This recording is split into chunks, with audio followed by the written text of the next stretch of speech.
এখনো কি রাত নিঝুম হলে শরৎ কাহিনী পাশে খোলা পড়ে থাকে, ব্যাকুল তিয়াসে আমারই পিয়াসে অন্তর কেঁদে মরে।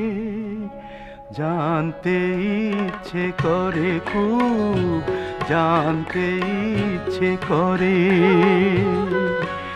তুমি কি সেই আগের মতোই আছো? তুমি কি সেই আগের মতোই আছো, নাকি অনেকখানি বদলে গেছো? জানতে ইচ্ছে করে খুব, জানতে ইচ্ছে করে।